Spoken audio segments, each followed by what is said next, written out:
Hello viewer, this is Agricultural Research Council of Nigerian Television and the program is Aqua Farming. My name is Joshua Isha, welcoming you to yet another interesting episode of the program. Today on Aqua Farming, we'll be looking at fish feed production. First of all, what is fish feed production? Fish feed production involves procurement of ingredients such as maize, groundnut cake, starch, palm oil, fish meal. The ingredients are milled to powdery form and mixed together in a recommended proportion with water to make it marshy fish. Fish feed are an integral part of commercial and personal aquaculture, which provide a balanced diet and nutrition for farmed fish. The aquaculture feed is mainly in pellets or granules, thus providing wholesome nutrition in a concentrated and stable form, allowing the fish to feed well and to grow maximum potential. The fish feed's critical components are fish feed oil and fish meal.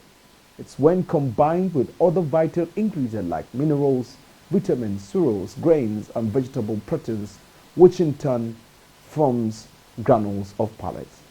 To take us on this interesting episode of the program where you see how fish feed are made, take a look.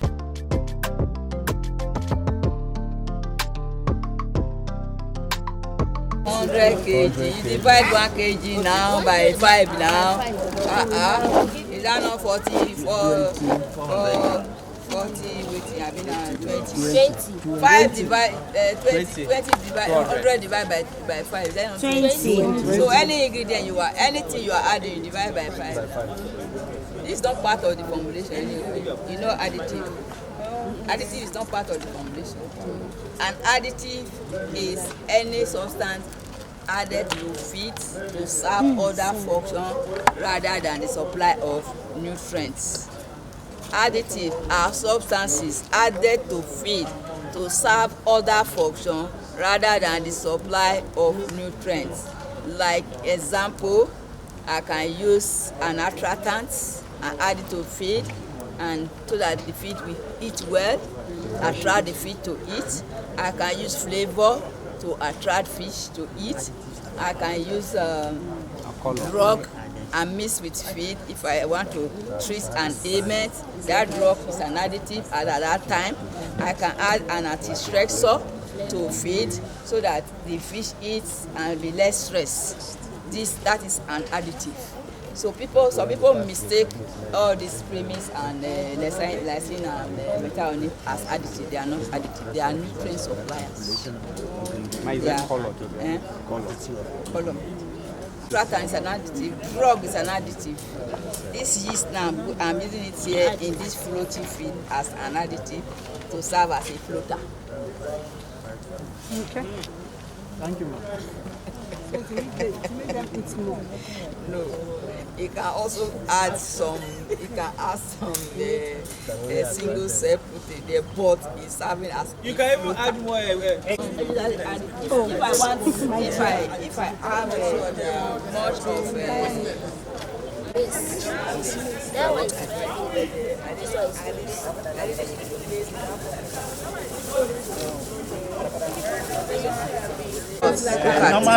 Normal start for starting clothes. This is for binder. For binding.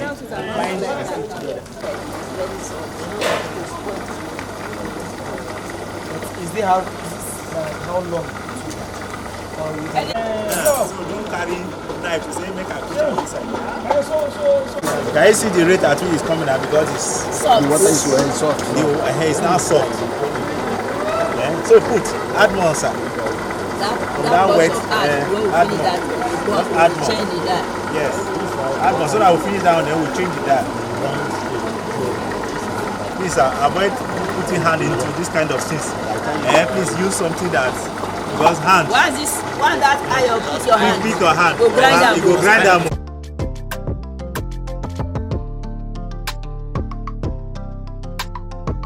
You don't need too much capital to actually start it, as you have been told in the past 2 days. And fish farming help to conserve natural resources. That is one of the uniqueness of fish farming. all the above importance that are outlined, for us to be able to achieve them, fish farming has to be carried out, which you are being taught. Some were on aquaculture yesterday, how we could help this country to survive in terms of food sufficiency. And this farming of fish cannot go on its own without the feed, because fish is feed. Fish is, in fish farming, it is garbage in, garbage out. It's either you feed the fish and have something, or you refuse to feed fish and have nothing, not able to break even at all. Even the money you put in, you won't even achieve it if you refuse to actually give them the right food. We can now define fish feed as an edible material consumed by fish to nourish its body. And feeding is very vital, both to human and to any living organism, because it's through it gets the nutrients that it uses in its own body maintenance to grow and to produce. Types of the fish that is actually cultured, like in this country now we have mostly the catfish and the tilapia, which are grouped into herbivorous and the carnivorous omnivores. Then again, the nutrient requirements of the particular fish that is being reared is also considered. Then the purpose of rearing the fish, because some are being reared for table, some could be raised for broodstock purpose, as the case may be. And if you are feeding a fish for table, it's quite different from when you will feed it for production, that is as a broodstock. So there is a way you have to manipulate their feed formula to actually suit the purpose with which you are producing them for. Because if you use the normal feed for ordinary grow out for broodstock, it's not that they will not go, they will not have egg, they will not, but the viability of the egg and the meat differs. That's why we consider the. So these are the actual fish we so far in this country, majorly tilapia and catfish. We have some places where the heterosis is being grown in very big water. Those that have good reserve, large reservoir, the stock that you will find in Ifri, some other places in Kano, like that, some take to put in the reservoir. Gymnacus is still at the infant stage as far as rearing is concerned as of now. But we want to see that it forms part of the fish that are being reared in this country. Go ahead, my friend, my sister. Based on nutrient requirements are the nutrients and the nutrient requirements. We have protein, carbohydrates, fat and oil, minerals, vitamins, and carbohydrates. I may not be able to go deep into this, their functions, and in our, those of us that have actually undergo some things that relate to this, you know, the importance of protein for body building, and without it, growth will not occur, and that is the reason why in feed formulation is always the target, and that the nutrient, that protein, is a very high expensive nutrient, and even the ingredient that supply is they are the most expensive ingredients, like the fish meal, like the soya bean. If you compare soya bean and maize in the market, you see there are differences in their cost. So the carbohydrate for energy, fat and oil also for energy, and also integrity of the skin, and some acting as a cofactor in digestion in the body physiology. The mineral for skeletal building. If the minerals are not in the feed for fish, you have fish not able to have a structure to even eat your feed, to move about and swim well in the water. You have some crooked fish forming. So if your body has no good skeleton now, you can't stand or sit in the right position that you are sitting. The same thing happens to fish. The vitamin is for maintenance, body maintenance. And we have two major groups of fish, the water soluble and the fat soluble. Each of them, they have They are like the B vitamin, the vitamin C, the folic acid, are in the water soluble. The ADEC, that is A, D, E, and K, they are in the fat soluble, and they have very important function. The water, which is very much neglected by so many people, is a very good nutrient because, in fact, it is the medium through which all other nutrients are being carried in the body to the points of need for use. And if you look at the body of an organism, where you have blood, that blood that is in our body and in the fish body, in any organism's body that has blood, 75% of that blood is water. The human component, which actually make it red, is just a little component in the water. And that is really why when you see a man falling into diarrhea and vomiting, before you know it, within a short time, you see the eyeball sinking, you lose a lot of water, and when you get to the hospital, the first thing the doctor will say, please drip him. Before they even start looking for what drug to give in dextrocyline so as to revitalize the cells, because the cells are collapsing because of loss of water. And with fish now, it even becomes more important because it is the medium in which the fish is living. So the quality of water becomes even very most important. So water is a nutrient and also a medium of life for the fish and has to be well done. Feedstuff and feed ingredients. Feedstuff are the components of feed, the things you add together to make feed. We have things like maize, fish meal, wheat bran, as the case may be. They are all called feedstuff. And we have this to be classified. We classify them based on one, nutrient content, or origin, or usefulness in human food. What do I mean by nutrient content? When a feedstuff is able to provide more of protein, we call it a protein feedstuff. Like the case of fish meal now, or soybean, or groundnut cake, they have a high percentage of protein in it. Fish meal, most fish meal that we have, whether from tilapia source, from the local source, from foreign or within, and the one mostly that is the one we will use today, which is crude fish meal, has 70% crude protein.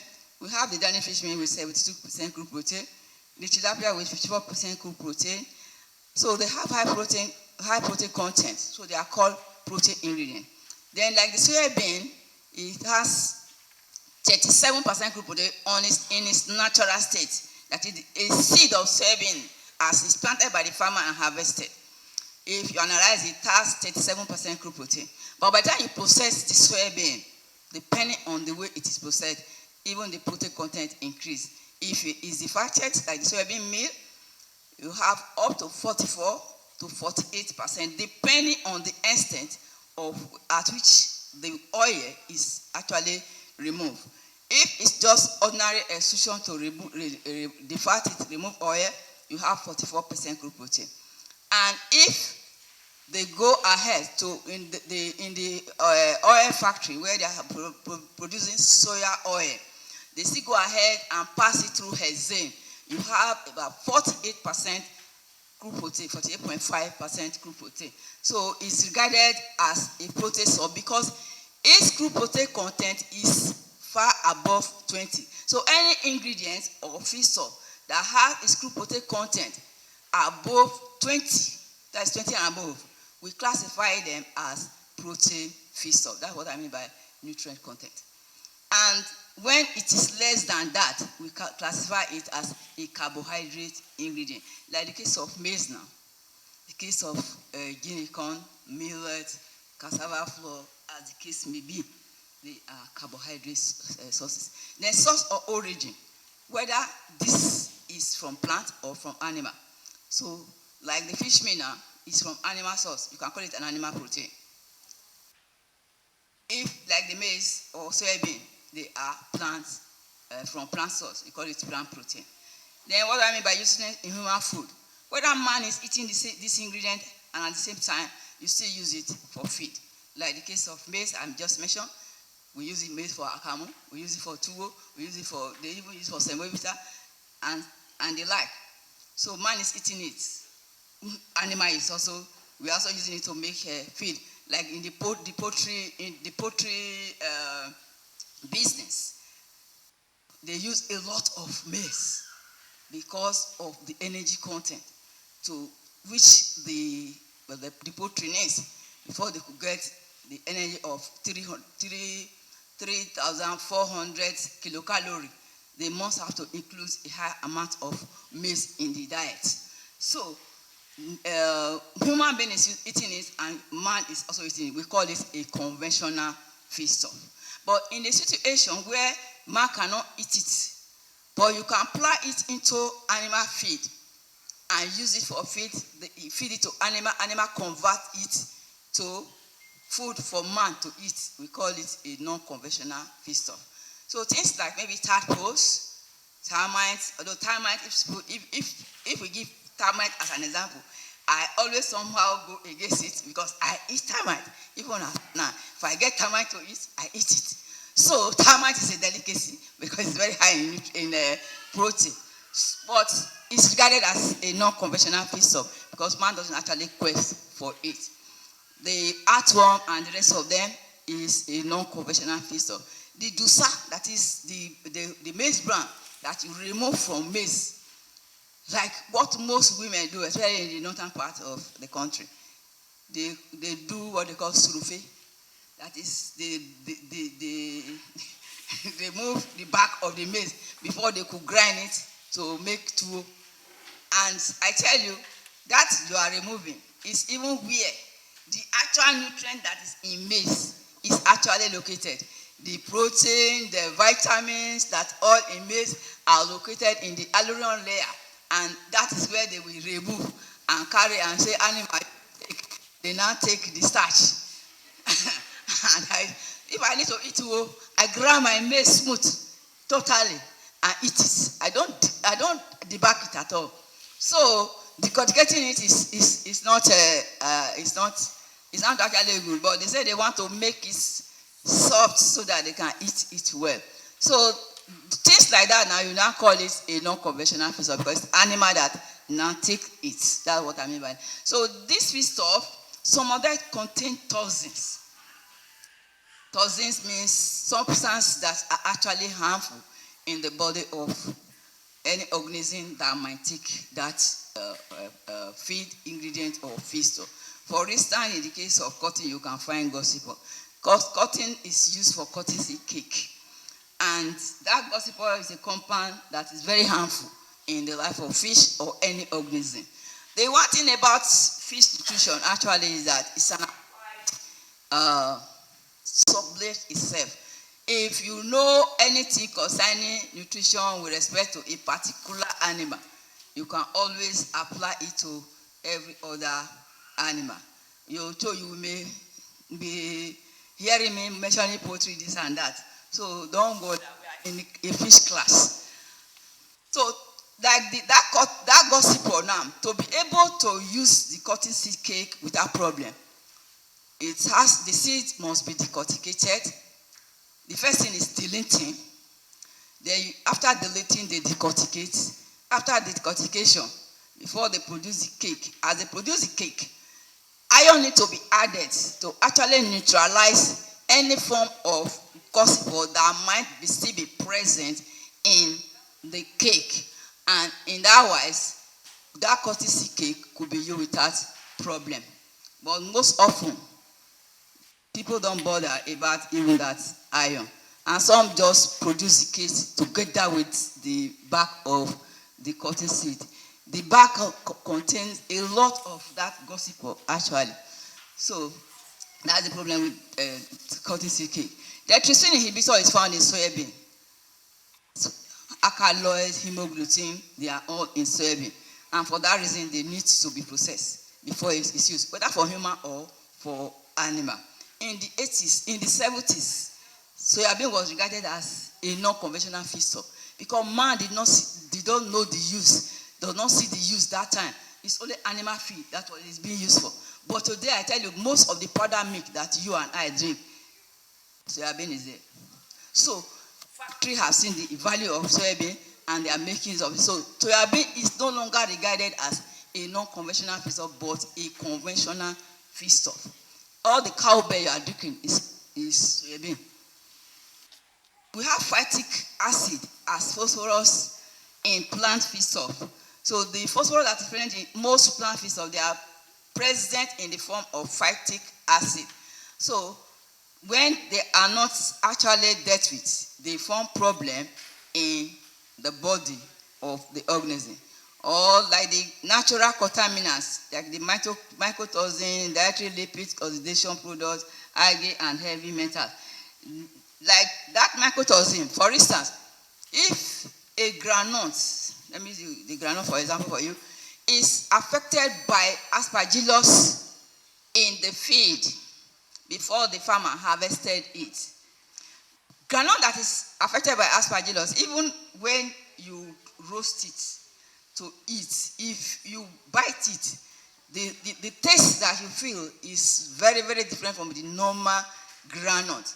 So that aspergillus has deposited some mycotoxins in that seed. And if a large number of that seed is used for cake, which cake is now used for feed, transfer that infection into the feed that is being used for the fish.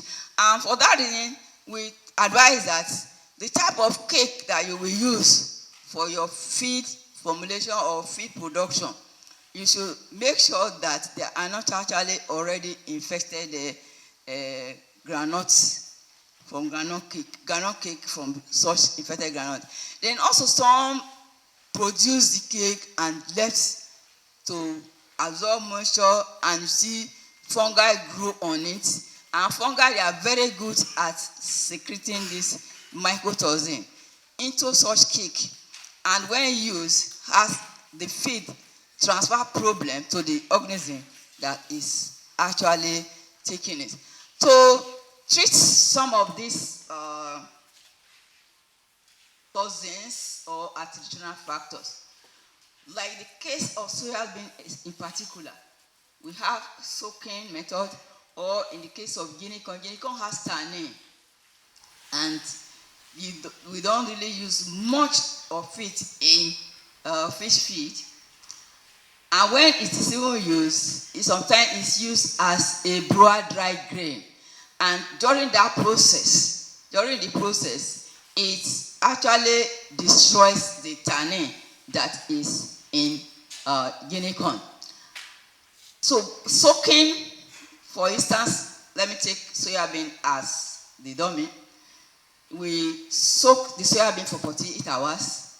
You now can the water, dry it before you can grind it for feed. If you don't dry it, the soybean has absorbed moisture. You will not be able to get the actual weight. That's why you must dry. Then boiling too is also a method of processing. You put water on fire, then it starts boiling.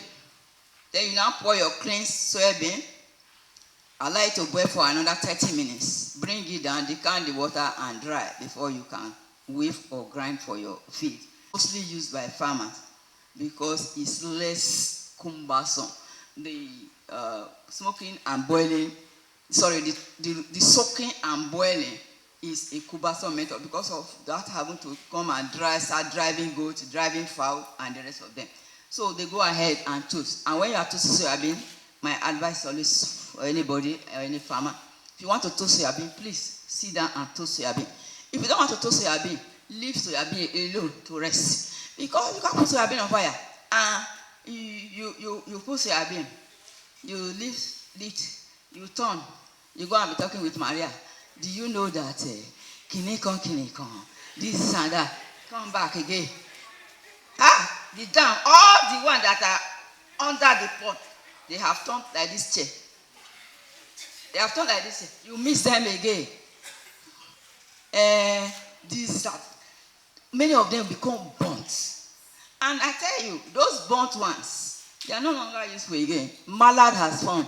And no enzyme in me and you or no animal that can digest mallard. So you just grind it, mix with your feed, pass it through the animal. The feed actually pass through the animal and goes out. Nothing is derived from it because you have destroyed all the good nutrients that are actually in that soil. That is the reason I always have it. If you want to toast soybean, please sit down and toast it. If you don't want to toast, leave soybean alone. Don't kill it. Don't destroy it. So it's good to toast well. I want to toast it well. It has a very high, good profile of amino acid. It's one of the best plant source of protein so far, followed by groundnut cake. So that is toasting. Extrusion method is machine, and it also apply heat and pressure. So far in this country, where soya oil is being produced through where they now get soya bean meal to sell in the fish shop. This extrusion machine is a very expensive machine. Where it's available before now, you have one in Ifri and one in Shika, that is ABU farm. So far, except now there's one in Kano where they are producing soya oil, and in Bukuru Jos where ground oil is also being produced. They are using soya. So most farmers are not able to afford this machine, so they go by toasting their feed, and you could go by toasting. And toasting is good. Not that it's not good. Once you can toast it well, it's very good. It's a good processing method. The grinding is the last stage every ingredient must undergo before you make feed. And when you grind for fish feed, actually, you are supposed to grind well so that you help the fish to obtain most of the nutrients that is available in that particular ingredient. Because when you grind well, you increase the surface area for digestion, for good digestion to take place, for the chemical enzymes to act on. But if you don't grind, you also reduce the surface area for this enzyme action, and they will not be able to obtain all that they require from that ingredient, or what the ingredient could have been able to provide. This is a table trying to show us some nutrient requirements for each group of fish and what size you could feed at a particular time, and the frequency we could feed our fish. Like you have.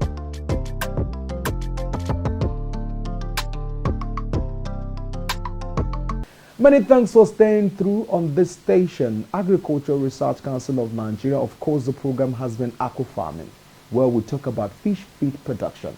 Until some other time, my name remains Joshua Ishaya. Bye for now.